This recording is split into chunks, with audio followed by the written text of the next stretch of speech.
Peguei o bastão aqui, gente. Bom dia. Meu nome é Priscila Bortolotti.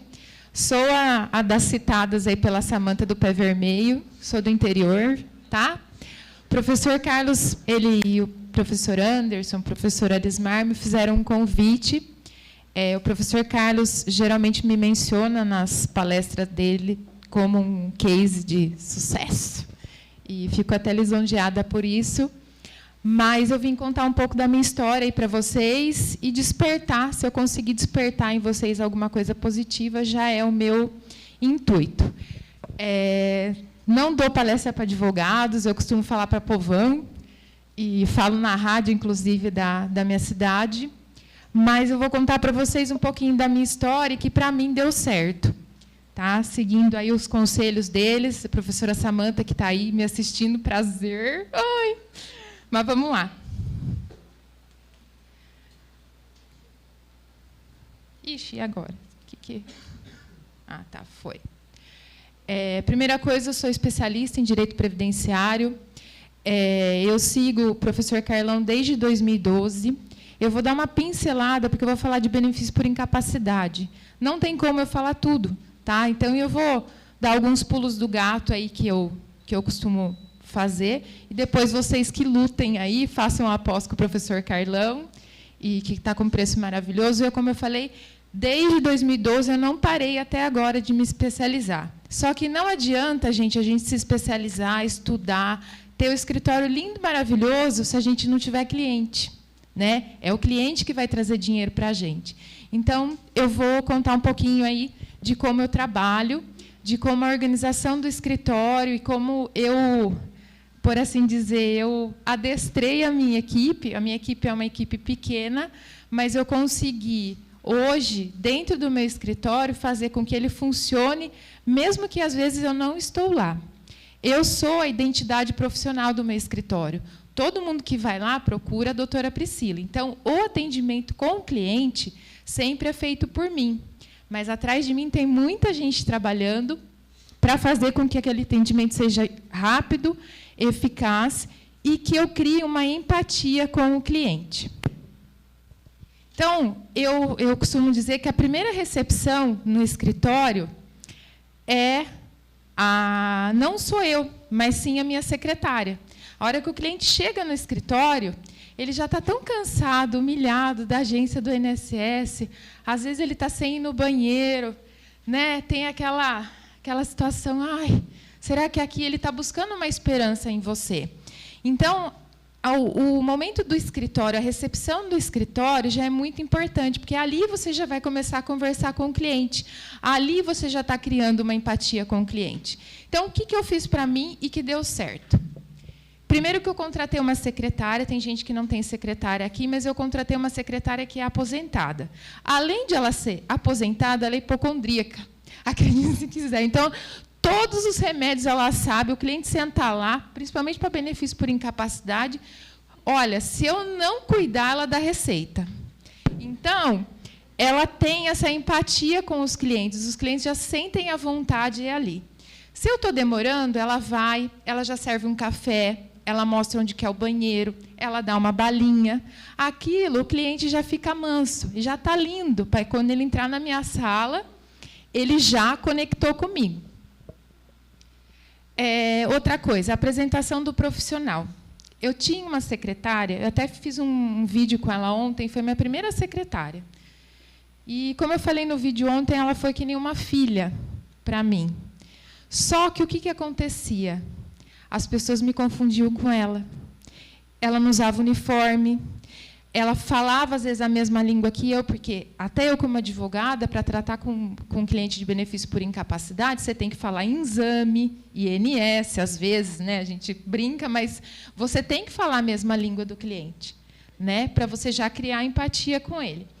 Então, tem que, às vezes, tomar uns psicotrópicos também, que nem eles, tem que surtar de vez em quando, senão não é advogado que trabalha com benefício por incapacidade. Então, que eu criei lá no escritório? Uniforme. Primeiro, que o funcionário ele fica mais feliz, porque ele não tem que gastar a roupa dele. Então, eu vou naquelas lojas tipo Torra, Né, loja popular aí, que tem um preço bom, mando bordar o logo do escritório, baratinho, a pessoa já fica individualizada e eu já mostro a minha identidade profissional como advogada. Como advogada, não vou vestir nem roupa de praia, nem roupa de um jantar de gala. Vou ter uma vestimenta condizente com a minha profissão. Acho que é o mínimo, né? Mesmo porque a gente atende um público, às vezes o benefício por incapacidade é de um peão que trabalha lá no chão de fábrica, como é de um engenheiro. Então, a gente tem que ter uma vestimenta condizente. A empatia. Aí, depois que eu já dei o café, ele já fez o xixi dele, ele já contou de todos os problemas de saúde dele, ele entra na minha sala. Eu faço atendimento, gente, regrado, às terças e quintas. Porque às terças e quintas eu me benzo, eu faço toda uma preparação espiritual para poder atender 2 dias na semana e às segundas, quartas e sextas eu poder montar processo. E aí eu tenho autonomia. Por exemplo, vem aquele cliente de urgência, aquele empresário que tem uma aposentadoria teto e ele precisa de um horário urgente comigo, eu tenho essa flexibilidade na agência, na minha agenda. Então, tem horários pré-fixados, eu só atendo com horário marcado, eu cobro consulta, sim, de benefício por incapacidade. Muitas vezes o cliente está sem renda, ele reclama, eu já dei dinheiro de passe para o cliente ir embora, eu já paguei marmita, mas eu constei que, quando saísse o benefício, ele me pagaria a consulta. Tá? Maquininha de cartão também facilita, eles pagam em 10 vezes lá o que você cobrar de consulta, mas eles vão pagar. Porque, acreditem, eles pagando, eles valorizam muito mais o seu trabalho. Aí ele já fez tudo isso, pagou a consulta já com a secretária, que a minha secretária parece um bulldog para cobrar consulta. Como eu falei, ela tem maturidade profissional, né? Porque, de repente, você pega uma mocinha, o cliente chega lá, senta, não desprezando, tá? Porque eu também já fui mocinha, e também já fui secretária, eu sei como funciona. Só que, na minha época, né, na minha época dos 20 e tantos anos atrás, a mentalidade das mocinhas eram outras. Não tinha Facebook, não tinha Instagram, não tinha rede social para ela nem olhar para a cara do cliente. Né? Então, é nisso que eu falo, gente. Hoje as coisas estão muito mutantes. E, se o cliente não for bem atendido, eu falo até isso aqui num outro tópico. De 100% das pessoas que são mal atendidas, 70% reclamam. Aliás, 70% não reclamam. O que elas fazem? Elas trocam de profissional. Tá? Só 30% reclamam. Então, se você não tiver um bom atendimento, se você não tiver agilidade, também o profissional advogado ele tem que ser versátil. Acabou aquela coisa de a gente ficar sentada com a bunda, atrás da cadeira do escritório. A gente tem que agir. O mundo globalizou e a gente tem que se mexer. Bom, mas voltando ao meu atendimento, quando o cliente senta na cadeira, ele já preencheu também uma ficha à mão. Até depois, se a Samanta está aqui, o Carlos me autorizar, eu passo o meu material de apoio, porque eu tenho uma ficha que o cliente preenche à mão na sala. Por quê? Essa ficha eu vou levar para dentro da minha sala, eu vou escrever o caso dele, ele vai assinar ao final, já me garantindo de uma futura, ou, às vezes, o que acontece, uma representação de eu colocar na ação aquilo que o cliente não falou. Porque os clientes de benefício por incapacidade, gente, eles tomam remédio, né? Então, eles podem falar uma coisa para você num dia, no outro dia, falar, não falei isso. E aí você coloca no processo, e se o cliente, eventualmente, quiser te representar, né, então, ele já preenche à mão a ficha, porque depois elas se viram lá para colocar no sistema. Eles assinam, eu preencho, eu falo, se eu estiver de acordo com o senhor falou, eles assinam ao final e vão embora. Isso tudo, eu falo que é a minha equipe que faz, porque já chega para mim o cliente com a ficha, ela já está com os documentos dele lá na sala para aprontar procuração, declaração de pobreza e contrato de honorários, enquanto eu estou atendendo. Aí ele senta, conta a história, eu viabilizo o caso dele, e eu queria fazer uma pergunta para vocês. A gente se conecta com uma pessoa mais na dor ou com a felicidade dela? Como que a gente se conecta mais? Na dor. Tá? Então, a gente se conectou, eu me conecto com a dor do cliente. Qual que é a maior... Não sei, quem faz benefício por incapacidade aqui? Qual que é a maior reclamação do cliente? Ah, eu fui no INSS, doutora, o médico nem olhou meus exames. É ou não é?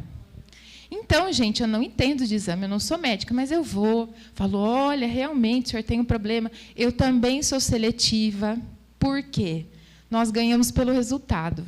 De repente, aquele cliente que está ali na minha frente está com uma dor na unha, ele quer se afastar, por óbvio, que eu não vou pegar o caso dele. Falo, olha, infelizmente, eu não viabilizo. Uma possibilidade aqui é raro, né? Da pessoa que não tem nada procurar um advogado, mas acontece. Eu já tive uma cliente que ela entrou mancando na minha sala, como se eu fosse a perita do INSS, e tem câmera no meu escritório. Eu vi ela praticamente sambando na hora que ela saiu do escritório. Então, acontece. Como eu falei, eu vim contar a prática aqui para vocês. O que eu falei lá, assim, como nós vendemos, o Arismar bem falou, eu falei que ele deu uma... ele antecipou um pouco da minha fala aqui. A gente vende serviço. O advogado vende o serviço. E, graças a Deus, gente, a gente não empata com mão de obra. Porque a crise que está... Né, imagina se a gente ter que empatar com matéria-prima, por exemplo. A gente só vende o nosso serviço. Como vendedores, a gente tem que saber vender o nosso peixe também. E o que eu falei ali, 70% dos consumidores não reclamam pelo mau atendimento. Eles simplesmente trocam o profissional. Então, é essa ideia que eu quero plantar para vocês hoje aqui. Tá? A gente vende os nossos serviços. E, como eu falei, eu era uma pobre coitada até então, né, até que o direito previdenciário me deu financeiramente tudo que eu tenho hoje. Eu comecei do zero, gente. Se eu contar a minha história para vocês, além de álcool gel e máscara, vocês vão ter que pegar o lencinho, mas eu não quero isso. Eu quero só conscientizar. Eu segui todos os conselhos de todos os profissionais de sucesso. Eu fui diretora da Ordem, eu fui presidente da Comissão de Direito Previdenciário, eu dei palestra em igreja, eu falo na rádio. Tudo que me falavam, dá certo para prospectar cliente, eu fiz. E deu certo. Tá? Tem uma pessoa aqui, que é a doutora Fábia. Fábia, dá um alô aí. Quando eu comecei no direito previdenciário, eu não sabia fazer direito previdenciário. Nada. Eu não tive na faculdade. Eu me formei em 2001. E aí, depois surgiram aquelas revisões do IERCM, né, que é tão falada, até a história de sucesso do Arismar, ela se parece muito com a minha. Eu peguei essas ações sem saber fazer com o modelo na internet. E aí eu falava que eu era especialista em direito previdenciário, só sabia fazer aquela ação. E ganhei dinheiro com aquela ação. Minha primeira casa eu comprei com aquela ação e meu primeiro carro eu comprei com aquela ação. Era um Fiestinha, acho que ele era 1999, cinza. Eu falava que ele era meu baratinho, mas foi meu primeiro carro.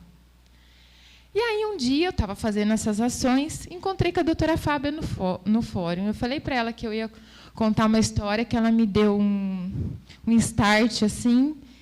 E ela me contando que ela tinha comprado um carro em leilão. Ela falou, você faz direito previdenciário? Não, eu faço. Só fazia aquelas revisões com o modelo da internet. E ela falou assim, você não faz auxílio-doença? Eu falei assim, não. Ah, não, eu só faço revisão, né? Não podia falar que eu não fazia nada. E aí, depois daquela conversa com a Fábia, Fábia, eu falo, network é tudo. Eu cheguei em casa e falei, putz, vou ter que achar o modelo dessa droga de novo. Aí eu comecei a estudar, né, gente? E de lá para cá, quem me acompanha nas redes sociais, hoje eu faço um programa ao vivo, inclusive, de direito previdenciário na rádio, que é a atual rádio que eu vou, ela virou TV agora, enfim. Então, para você fazer um programa ao vivo, você tem que ter, no mínimo, um pouco de propriedade para falar no assunto e não pegar mais modelo da internet. O modelo funciona, mas até certo ponto. né? E tudo que vocês fizerem, que nem a ordem, né? A maioria que é advogado, levanta a mão só para eu saber mais ou menos quem é advogado. A própria ordem poda a gente com questão de propaganda, né? Mas vocês podem fazer uma propaganda chamada de propaganda velada e de graça, rede social. Tá? Eu uso muito a rede social. Então, quando eu vejo... E eu colo a maioria das coisas, viu? Carlos, Samanta, tudo que eles vão lá fazer a live, eu vou dar uma mudada no que eles falam e posto na rede social. Porque eu não estou pegando o cliente deles, eu estou numa outra região. Né? Até a gente veio falando isso no carro, que a rede social ela pode ser uma arma favorável e uma arma desfavorável. Né? Porque o cliente e outros advogados eles estão observando a gente a todo tempo. Né? Eu brinquei até com a Fábio, falei, eu gosto de beber, adoro beber um vinho e tudo. Só que eu não me vou, como uma especialista em direito previdenciário, que dá dicas lá, ficar todo dia postando foto com um copo na mão. É o mínimo, porque o cliente repara. Não adianta, ele repara. Tá? Até eu, quando eu vou viajar, gente, eu tomo cuidado. Agora, tem gente que fala, mas vai... que eles têm a ver com a minha vida? Você quer ganhar dinheiro? Você quer usar a internet a seu favor? Então, siga de acordo. A rede social é isso, gente. É isso. É a realidade que eles querem ver da gente. Então, eu percebi isso também. Depois que eu comecei a fazer programa de rádio e que eu comecei a aparecer um pouco mais na internet, meus clientes falam, ai, que linda, eu tive na rádio, eu tive falando na internet, eles gostam. O cliente gosta de ver que o advogado está aqui, por exemplo, o advogado dele está aqui fazendo curso, está ralando num sábado, enquanto todo mundo está lá no bar, nós estamos aqui, ó, ralando. O cliente gosta disso. Tá? E, principalmente, né, que o advogado dele esteja sempre em constante atualização. Falando de benefício por incapacidade, faça parcerias com profissionais da saúde. Gente, vocês não vão acreditar. Eu tenho uma fisioterapeuta que trabalha no meu escritório. E ela me ajuda em atendimento. E ela tem clínica, ela faz um bico lá no meu escritório 2 vezes por semana. Ela me ajuda a selecionar casos de incapacidade. Ela me ajuda a quesitar. Eu tenho uma irmã que está no último ano de medicina, que ela me ajuda a montar a inicial de benefício por incapacidade, porque não pode falar palavrão, né? Então, poxa vida, letra de médico é fogo, né? Não dá para você interpretar. Então, às vezes, eu fico em dúvida do perito que eu quero pedir. Hoje tem a perícia biopsicossocial.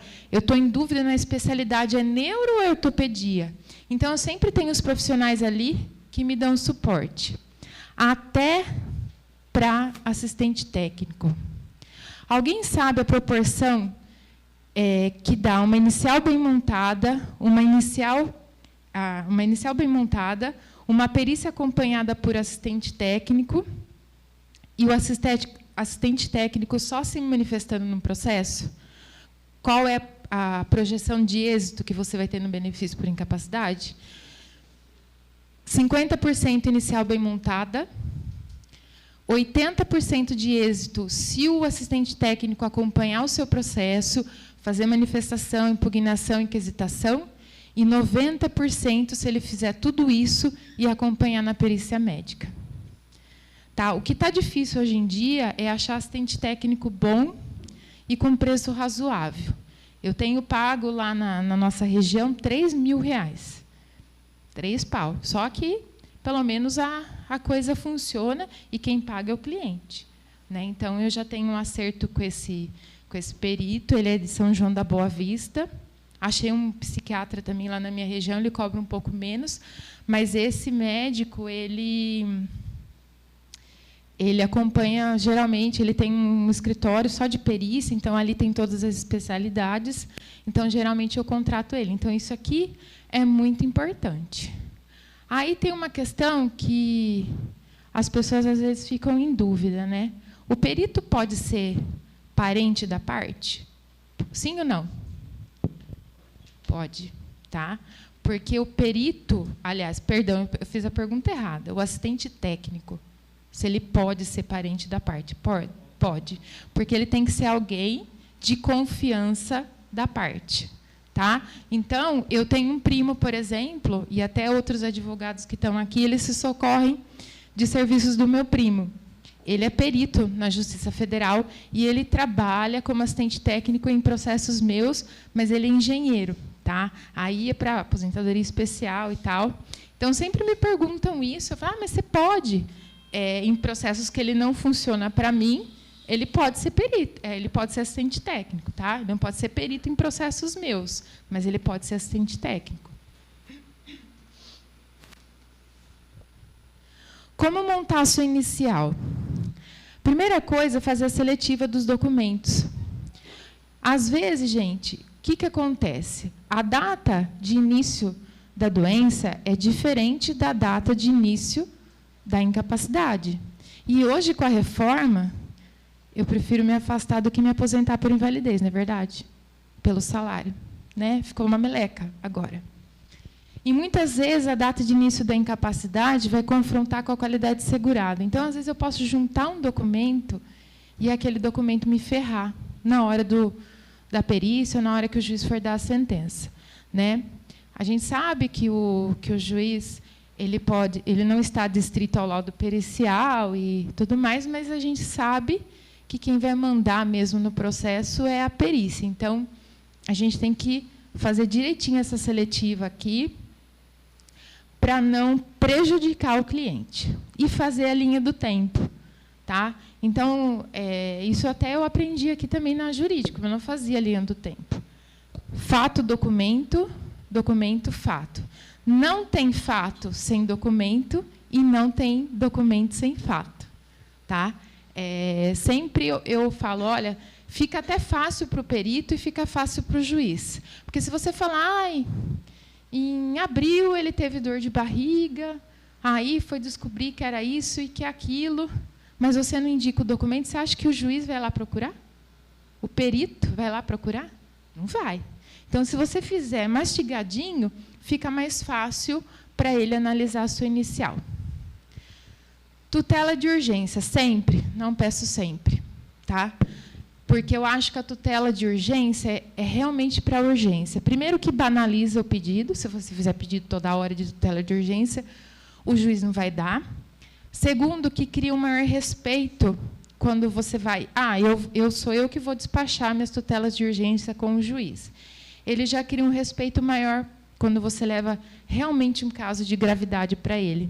Então, a chance de você ter êxito numa tutela de urgência, mesmo por conta da questão de ter que devolver valor, tudo, é muito mais fácil você ter êxito quando você não pede sempre do que quando você sempre pede. Certo?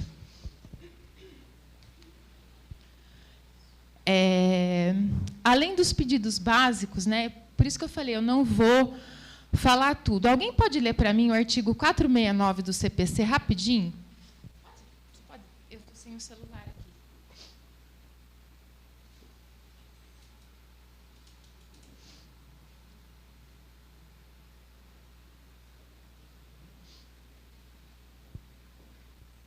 Com o parágrafo?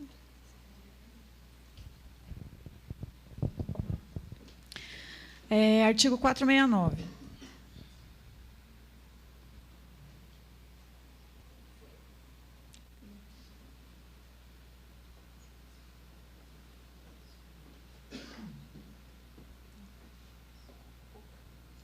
Não? Alguém pode abrir para mim? As partes poderão apresentar quesitos suplementares durante a diligência, que poderão ser respondidos pelo perito previamente ou na audiência de instrução e julgamento. É um pedido, gente, para nós, advogados, podermos acompanhar a perícia. E ele vai acompanhado com a declaração sobre o sigilo médico. De quem que é o sigilo médico? Do médico ou do paciente? Do paciente. Então, eu já coloco essa declaração que eu posso acompanhar a perícia. E eu faço esse pedido do 469. Por quê? A aquisitação suplementar ela tem que ser feita no momento da perícia. Passou a perícia, precluiu. Então, se o juiz indeferir, o que acontece? Nulidade. Tá? Então, eu acho que essa dica aqui ela é de ouro para quem quer acompanhar em perícia. Artigo 469 do CPC. Tá? Já coloca nos pedidos, junta a declaração sobre sigilo. Se o juiz indeferir, nulidade. Tá? Lembrando que os juízes, gente, eles não trabalham com direito material, né? Eles trabalham com direito processual. Então, eles dominam isso muito mais do que a gente. Então, se a gente falar a mesma língua que eles também, a gente tem muito mais chance de ter êxito. Aqui que eu falei, assistente técnico ou uma inicial bem montada? Os dois, né? Mas eu votaria no assistente técnico. Quesitação individualizada. Foi-se o tempo que a gente usava o recorte e cola. Né? Quando marca a perícia, nós já temos que fazer a indicação, né, do assistente técnico e apresentar quesito. Eu vou voltar naquela ficha que eu peguei do cliente lá. Se ele tem alguma deformidade, eu vou colocar na minha quesitação. Então, procurar não fazer quesitação genérica, mas individualizada de cada caso. Também é bem interessante. E, principalmente, gente, por conta até da reforma, como a aposentadoria por invalidez ela foi muito atingida com relação ao cálculo, vai importar muito para mim aqui a data de início de incapacidade. Tá?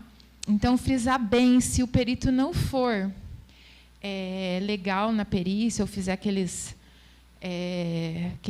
itens prejudicado, usa o 477 do CPC também, pede a nulidade, porque ele tem que fundamentar o laudo dele. Então, eu acho que é uma questão aqui muito importante, a quesitação individualizada, assistente técnico ou a inicial bem montada. Como eu falei aqui, eu uso os dois, mas se eu tivesse que optar por um, eu optava pelo assistente técnico. Feita a perícia e não foi boa para o cliente. Quesitos aclaratórios ou impugnação? Alguém sabe me falar isso? Gente, quesitos aclaratórios, eles vêm antes da impugnação. E os quesitos aclaratórios é muito legal porque eles têm que ser respondidos em audiência de instrução, debates e julgamento. Aí é você, o juiz e o perito. Médico gosta de ir em audiência? Não. Tá? Então, faz os quesitos aclaratórios, já pede para que o perito se esclareça sobre aquilo que não foi legal para o seu cliente, porque, se foi bom, vocês não vão mexer, né? E depois faz a impugnação. Então, essa é outra regrinha de ouro. Nesse caso, os quesitos aclaratórios, os juízes, pelo menos nas comarcas que eu atuo, eles não marcam audiência. Que seja. Só manda a resposta por escrito. Não pode, sabia? Não pode ser por cota. Eu te falo o artigo já já. Eu não vou lembrar de cabeça, mas não pode ser por cota. Essa é a grande diferença. Muitos falam por cota e não pode. Tem que ser em audiência. Porque quando você faz a petição dos quesitos, você já tem que colocar lá os quesitos que você quer aclarar. Exato. Aí o juiz já manda isso para o perito responde. Eu já te falo já, porque eu tenho anotado no meu celular. Eu não lembro de cabeça. Mas ele não pode falar por cota. Tá? Quem pode falar por cota? Ministério Público só. Perito não pode falar por cota, ele tem que comparecer. Senão, é nulidade também. Você pode pedir nulidade, que você ganha. Tá, eu já te passo. Bárbara, você pode trazer meu celular aqui enquanto eu vou? Eu já vejo aí, porque eu tenho os artigos. Eu tenho uma dificuldade de guardar artigo, gente. Hã? Eu quero. Fiz tudo isso. Fiz bonitinho, contratei assistente técnico, fiz meus quesitos, fiz quesito aclaratório, fiz tudo que eu podia e a meleca foi improcedente. O que eu vou fazer? Sentar e chorar? Não.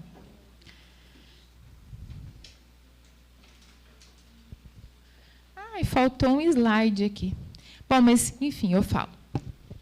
Eu costumo fazer, gente, sustentação oral nos tribunais, tá? Essa semana eu fui fazer uma sustentação oral, num caso de esquizofrenia. Foi até legal, eu me senti até importante. A mocinha lá que faz a apresentação, né? Não sei se vocês costumam fazer sustentação oral, mas agora é por videoconferência. Eu sou lá do Pé Vermelho, não venho para cá, eu faço por videoconferência lá. Ela falou: doutora, a senhora sempre vem, né? Eu não sou vencida pelo cansaço, gente. Eu tenho feito sustentação oral assim, ó, e tenho tido êxito. Acreditem, porque o juiz de Limeira, por exemplo, que atua no GEF, ele é extremamente legalista. Então, se ele vê uma perícia, o perício foi lá. Acreditem, eu tenho casos que o perito fala que a incapacidade é total e temporária, ele arranja um motivo para, na sentença, dar improcedente.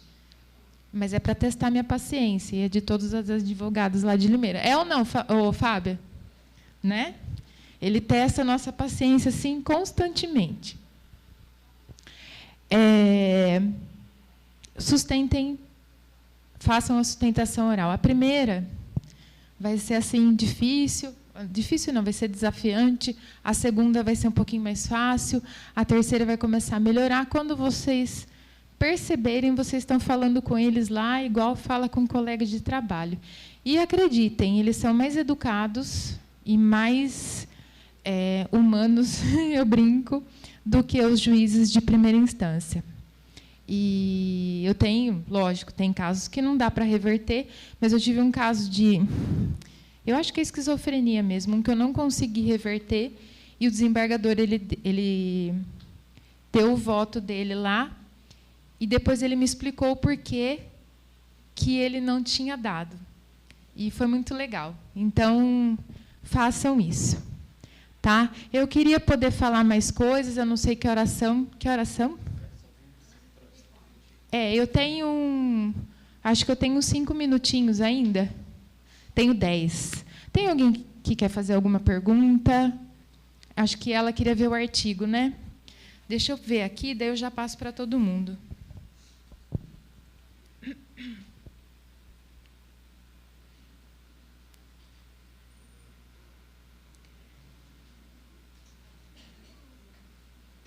Era dos aclaratórios, né? Isso. Resposta por código médio. Artigo 477, parágrafo 3º do CPC. Tá? O perito não pode falar por cota. 477, parágrafo 3º, CPC. Tá?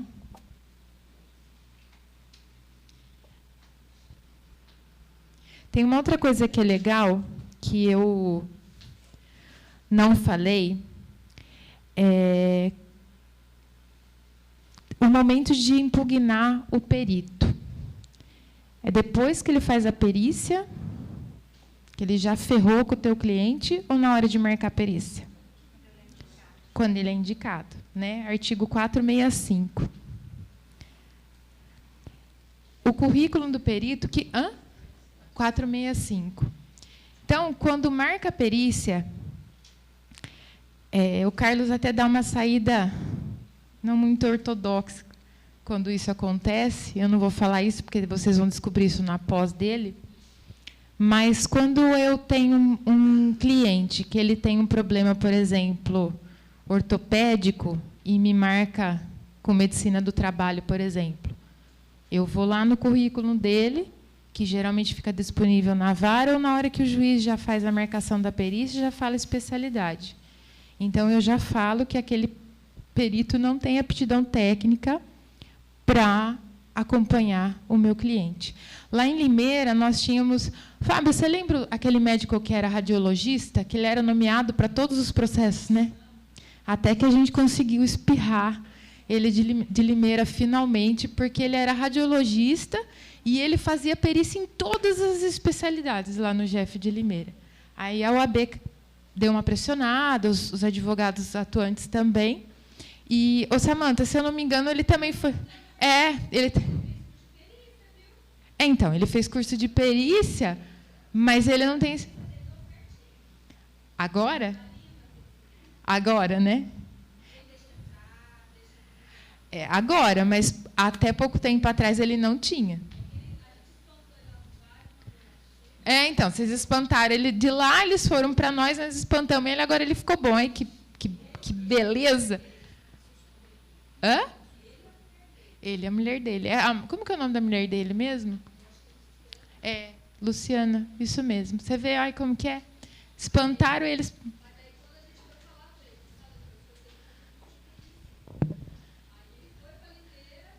Ferrou a gente, né? Depois ele fez o curso.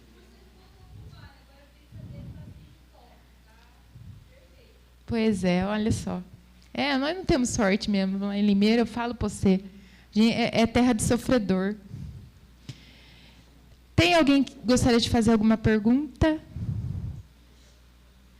Bom, venda seus serviços sem necessariamente vender. A ideia que eu quero deixar aqui hoje para vocês é sobre o atendimento do cliente, que você ganha, gente, o cliente pelo atendimento, pela forma como você trata, não se mostrando superior, mas empático ao problema dele, à dor dele. Você se conectando com a dor dele, você ganhou o cliente. E esse cliente vai te trazer outro cliente, e outro cliente, e outro cliente. Certo? Sempre lembrando que nós temos o bendito Código de Ética da OAB, até está tendo uma pesquisa agora para ver se vai ter uma flexibilização aí no tocante à propaganda do advogado, mas não sei, né? Mas existem muitas formas de vocês venderem os seus serviços de forma velada, sem precisar panfletar, mandar carta para cliente, comprar lista e depois ficarem ligando e, eventualmente, às vezes, pegando clientes de outros advogados. Existem muitas formas lícitas, legais e não imorais da gente fazer isso e ter êxito na nossa profissão, êxito financeiro, principalmente. Outra coisinha que eu queria deixar aí para vocês, que é tempo, energia e dinheiro. Toda vez que eu gasto tempo desnecessário, eu estou consumindo minha energia, estou consumindo dinheiro. Toda vez que eu estou gastando minha energia numa coisa que não vale a pena, eu estou gastando meu tempo, eu estou desperdiçando dinheiro. E assim sucessivamente. Todas as vezes que eu vou fazer alguma coisa lá no escritório, que eu quero organizar, eu sempre coloco isso. Isso daqui vai me demandar tempo? Vai gastar a minha energia dos funcionários? Vai fazer com que eu gaste dinheiro desnecessário? Então, é sempre isso que eu uso, tempo, energia e dinheiro. Foi assim que eu consegui organizar o meu escritório, de forma que ele funciona, como eu falei, ele funciona como um reloginho. Eu não preciso mais estar lá. Como eu falei, eu só estou lá agora para fazer os atendimentos. Quando eu tenho que montar processo, geralmente eu monto na minha casa de pijama. Segunda, quarta e sexta, quando não tem emergência. Tá? Faço academia, tenho filho adolescente, sou mentorista, sou esposa, cozinho e, acreditem, eu tenho uma diarista que ela vai para mim uma vez por semana. Eu cuido da minha casa também. Então, quem me vê hoje aqui fala assim, você deve ter empregada. Não tenho. Mesma coisa aquela ali. Ó. Tá sendo, aquela pessoa que vos olha é outra guerreira. Que eu liguei para ela no final do ano para desejar boas festas, ela estava surtando que ela estava sem empregada lavando banheiro. E ninguém acha que a gente faz isso, né, Sá? Então, dá para fazer tudo isso, basta a gente ter organização e força de vontade. Advogado que fica com a bunda sentada no escritório, não vira. E minha gratidão para vocês, pelo pessoal da jurídica. Se eu pude aí plantar alguma coisa para vocês, tem aí minhas redes sociais, estou sempre aberta a trocar minhas experiências. Eu ajudo também outros advogados, gosto de amizades novas, então, tá aí. Certo?